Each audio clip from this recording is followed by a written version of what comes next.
What is good, people of YouTube? Orishade here, and today we are doing another solo run, this time trying to beat Pokémon X with only a Solosis. But first, let's go over the rules. I can only use Solosis in battle, however, I can use other Pokemon for an outer battle use, like HMs or the ability Pickup. I can't use items in battle, like a potion, but I can use held items, like the Rocky Helmet. And finally, no cheats or hacks are allowed.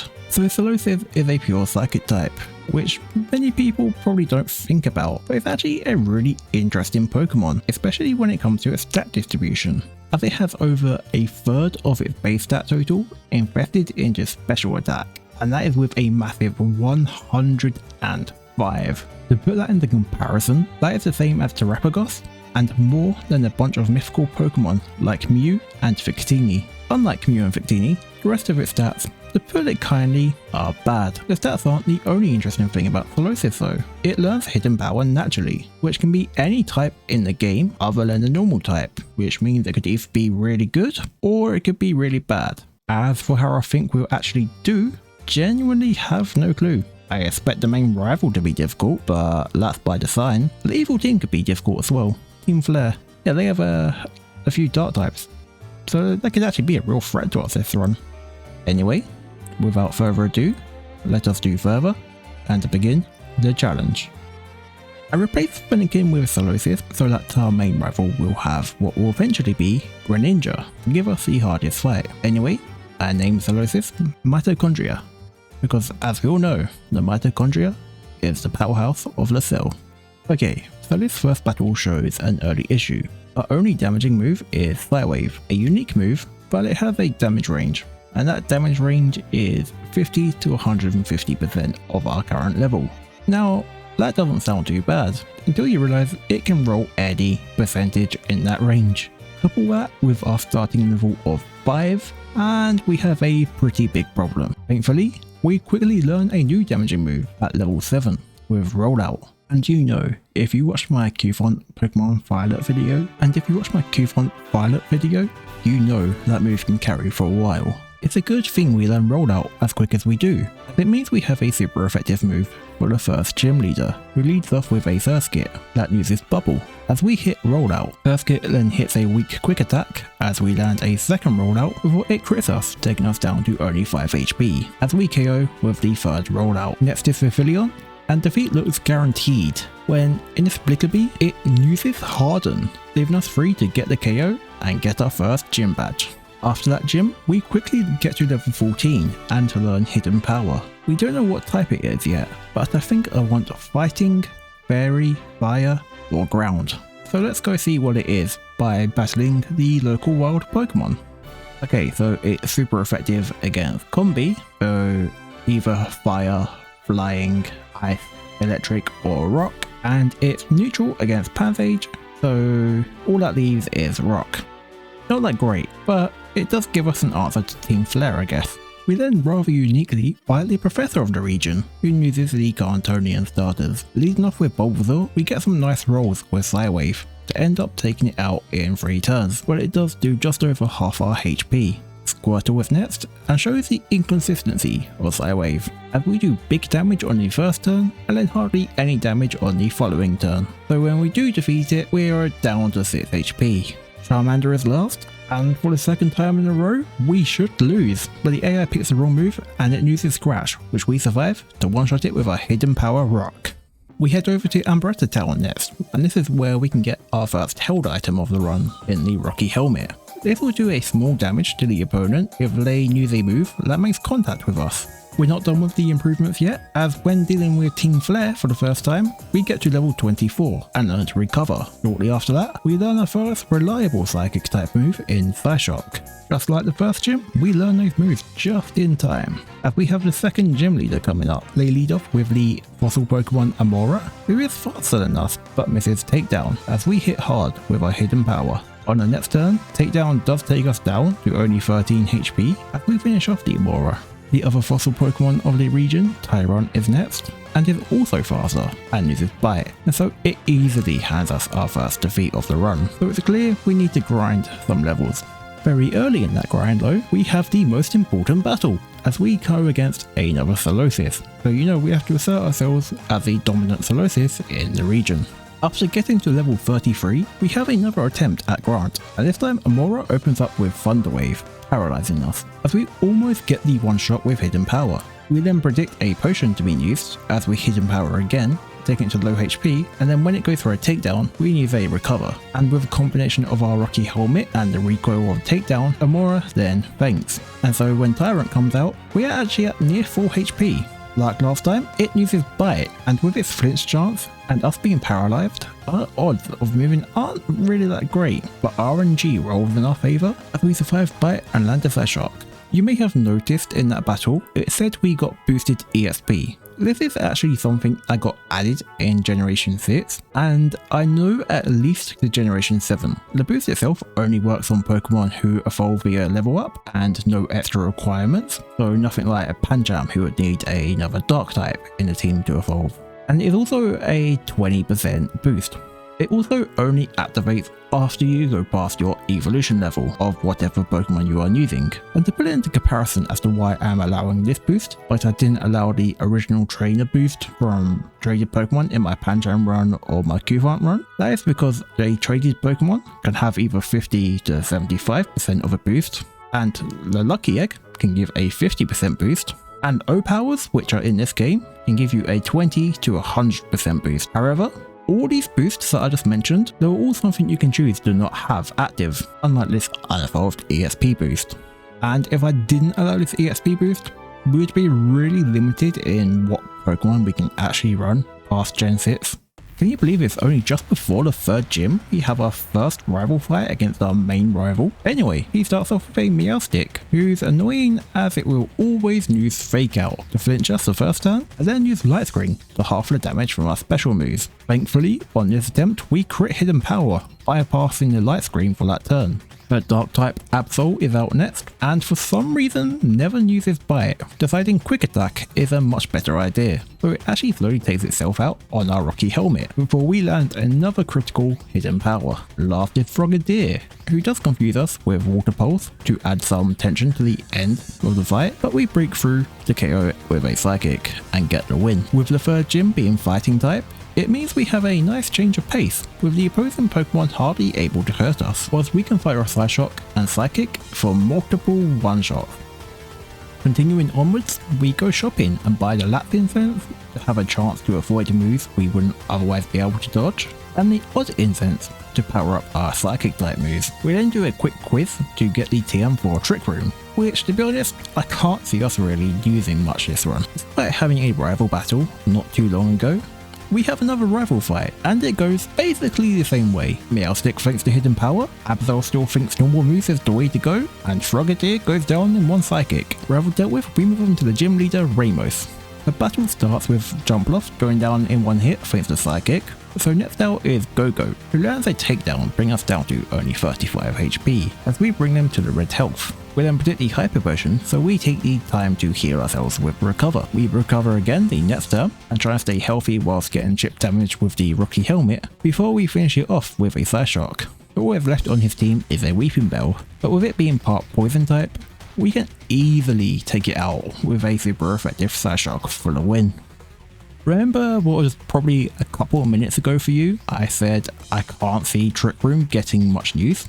Well, we're using Trick Room, a move that will briefly flip the order of the turn. So if you are slower normally, you will move first instead while Trick Room is active. And with our low speed, that is actually perfect for us. We don't use it on the first turn against Clemont though, instead going for a Psychic on a switched in Magneton. They then heal as we Psychic again, then we go for a Trick Room as another Hyper Potion is used. Psychic again brings it back down to Sturdy, as all it does now is use Electric Terrain before one last Psychic finally knocks out the Magneton. Heliolisk is second, but under Trick Room we're faster, and so get the one shot with Psychic, and last is the Emolga from the start. But as Trick Room is still active, we get the easy KO. You know what, I think Trick Room might stay around for a while after that performance. We have another rival fight that follows the same formula as the previous two, the only difference being Trick Room making us faster than her Absol and her Greninja. in the 6th gym now, and they lead off with a Marwile who uses Iron Defense. As we also set up a Trick Room, Psychic Glen almost gets the KO, but importantly drops its special defense, so the next turn we can do more damage to KO. Mr. Mime is out next and sets up a Light Scream, so we stall for a few turns and use and recover. We then set the Trick Room back up, waiting for the Light Scream to fade before we finally get the KO with Hidden Power. The newest evolution, Sylveon, is last. However, is the only one on Valerie's team that doesn't resist Psychic, and with Trick Room still active, it's easy to take it out, needing only 2 Psychics to go down. So looking at our remaining battles, we need an item better than the Rocky Helmet, and one item we can get we actually went past a while ago, and that is the Leftovers. It's a good thing we get the Leftovers as well, as we have another rival fight. This time, however, they've upgraded their team. The fight starts like it always has, with Meowstic using Fake Out, but our Leftovers heals that basically all the way up. Our rival then shows their amazing decision making once again, as Meowstic uses Disarming Voice. We then crit Hidden Power, and for some reason, they use Disarming Voice again. We then set Trick Room up, and the following turn use Hidden Power for the first KO of the fight. Greninja is next, and it uses its signature priority move, Water Shuriken, and we then hit 2 Hidden Powers in a row to knock it out. The second dark type of the fight, Absol, is out next, and is still allergic to using Dark Move as it crits a Slash. It then could have got the finishing blow, as Trick Room faded out, so we needed to reset it, but instead it uses Sword Stance. So we then outspeed it and KO it with Hidden Power. Last is our newest Pokemon, Flareon, who can only manage a quick attack before 2 Psychics win us the fight. Time for the mandatory fight that took so long, I'm just going to show you the KOs to save everyone's time. Big Lift was a case of stalling Light Screen before we managed to KO it with a Hidden Power. Meowstic was taken down with a combo of Toxic Damage and a crit from Hidden Power, and the same goes for the Slowking that followed it. The story then does this weird thing. Like it remembered we haven't battled Lysander yet, and so panics and throws 3 battles at us in quick succession, and as the strategy we used in the battles was the same for all 3, I might as well just show you the third. But before that, let's appreciate the fact that I caught Xerneas at full health with turn 1 Ultra Ball. As for Lysander himself, we need Min Xiao to use Sword Stance turn 1 as we set Trick Room, so that we can KO it the next turn with Psychic without taking any damage. Pyroar is then a one-shot with Psychic, and Haunchkrow is a one-shot with Hidden Power Rock. Last is the issue, Mega Gyarados. However, in this attempt, we dodge almost every Aqua Tail and land a critical hit Hidden Power to put an end to Team Flare once and for all. We can go back to our journey of conquering Kalos with a Solosis, and to achieve that, we need some new moves. So first we get Shadow Ball from Terminus Cave, and then we get Energy Ball from the Winding Woods. New moves acquired, we can take on the last gym leader, Wolferic, who leads off with an Abomasnow, but surprisingly, we're faster, so a Psychic ends up being a one-shot. Avalugg is second, and is the reason I didn't actually set a Trick Room up, but as it has Ice Body instead of Sturdy, it goes down in one shot to our Hidden Power. Fragonal is the first Pokemon in the battle to actually be faster enough, but that doesn't really help it, as after a couple of turns of being healed by a Hyper Potion, it goes down to a Psychic, getting us our last gym badge of the run against Wolferic. Also, Wolferic is an amazing name, and I had to resist the urge to write Wolferic after every Pokemon. We quickly move on to Victory Road, what feels like the millionth rival fight of this run. But to be fair, this one is actually different. Meowstic, like always, does use Fake Out, but then it follows it up with a Shadow Ball, as we use Energy Ball. Unfortunately, we get crit and our special defense drops, as we set up our Trick Room, then follow up with Energy Ball. Greninja is next, but being weak to grass is a one-shot with Energy Ball, and Absol is also a one-shot with Energy Ball. Flareon is down to 1 Psychic as Trick Room fades, so Altaria can come out and use Confide, dropping our special attack by 2 stages. But we get a timely crit with Psychic and get a one-shot for the win. Not gonna lie, I wasn't thinking we'd be at level 89 just to reach the Elite Four. I'm starting to not feel very confident we can actually win this, but I guess here we go. Tresor is probably the easiest for us right now, which is weird to say about the Dragon type. Anyway, Dragalge is first, and thinking we might be faster, we use Psychic to get a fantastic start, as we get a one-shot. Altaria is next, and decides it needs to boost its physical defense against a special attacker, and it pays for it after some full restore spam by fainting to a Hidden Power. Noivern comes out as the order goes back to normal, so I flip it back with Trick Room as it hits a Dragon Pulse, then it barely survives a Psychic, and also takes us low with a second Dragon Pulse, and then a Hidden Power Rock secures a KO on Noivern. Pokémon. Last out is Druddigon, who we bring low with a Psychic. Druddigon low brings us even lower, taking us to only 3 HP with Dragon Tail. Though it's a good thing Trick Room is still active, to allow us to move first against it and get the win. Looking at our options, I pick Malva next, who has a Pyro as our lead Pokemon. Remembering back to Lysander's Pyro, I set the Trick Room confident Pyro won't do much damage to us, and with the previous experience of Pyros, I knew Psychic was enough for a one-shot. The Ghost-type Chandelure follows it out, and is one of the major reasons we actually picked up Shadow Ball in the first place, which pays off as it is a one-shot on the Chandelure. Talonflame, normally being a super fast Pokemon, has a horrible time in Trick Room conditions, and it's made even worse when it is hit by a 4-time super effective Hidden Power Rock. Torkoal is last and outspeeds us in Trick Room, which actually means it's slower than us in normal conditions, but all it does is use Curse, ironically dropping its speed but raising its attack and physical defense. We however take advantage of its low special defense and one-shot it with a Hidden Power. Wickstrom is our opponent next and is the end of the road for Hidden Power in the run, as we replace it with Calm Mind. Wickstrom leads with a Klefki, who gets a crit turn 1 against us with Flash Cannon, as we raise both our special stats with Calm Mind. Klefki then uses Torment, a rarely seen move, but it stops us using the same move twice in a row for the rest of the battle. So we spend a few turns rotating between Trick Room and Calm Mind until we can finally Shadow Ball and get the one shot thanks to our boosted special attack. That boosted special attack also comes massive as we can one shot the Scizor with Psychic, despite it being resisted. Aegislash is next and makes a really smart move, using King's Shield to block our super effective Shadow Ball, meaning we have to use Psychic, which is resisted by it, but thankfully it's still a one-shot. And last is Probit Bath. He wouldn't even do much damage even without our boosts, so even though we can't one-shot it due to Sturdy, we finally take it down after some turns of Wickstrom using full restores.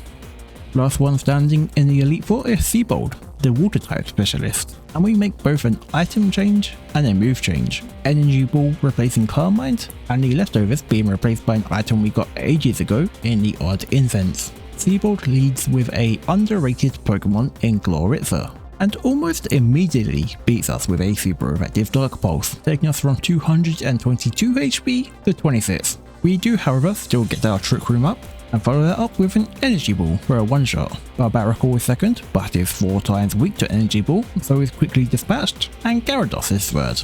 And it's actually the reason we equipped the Odd Incense, which proves to be enough of a boost to one-shot the Gyarados with a Psychic. All that is left is a Starmie, and that goes down to a single Shadow Ball, getting us our victory over the last Elite Four member. So here's our stats for the champion. 246 special attack is massive compared to what we've had in my previous runs, but 85 speed and 97 defense is still low, but that Elite Four has given me confidence we will win this run. Champion time.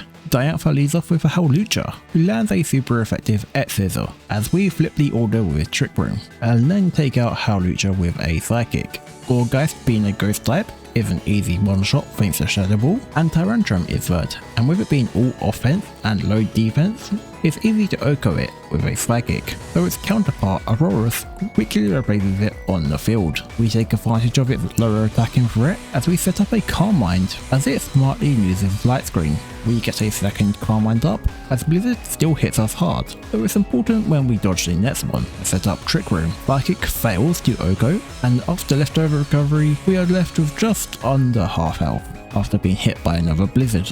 We then end up in a few turns of full restore being used constantly, but then the light screen fades. A follow-up Psychic is enough to KO the Aurorus from full HP. The Special Ball and pseudo-legendary Goodra is next, but it's surprisingly an OHKO with Psychic, so it's down to a 1v1. Mitochondria versus Mega Gardevoir. It moves first, using Shadow Ball, dropping us to only 70 HP, and we respond with a Shadow Ball of our own, getting the one shot and becoming the champion of Kalos.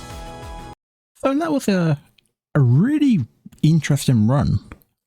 We didn't have many moves, for a long time only having Psychic and Hidden Power as our damaging moves, but I never expected to get that far with Hidden Power Rock. That carried us. When I first saw it as Hidden Power, when I first saw it as Hidden Power Rock, I was hugely disappointed. I didn't expect that to go far at all. I thought we'd be replacing that as soon as possible, and that was probably the best hidden power we could have got for this run, looking back on it. Because it gave us perfect answer to fire types, the perfect answer to hit dark types neutrally. Sure, we couldn't really hit steel types, but we didn't come across many.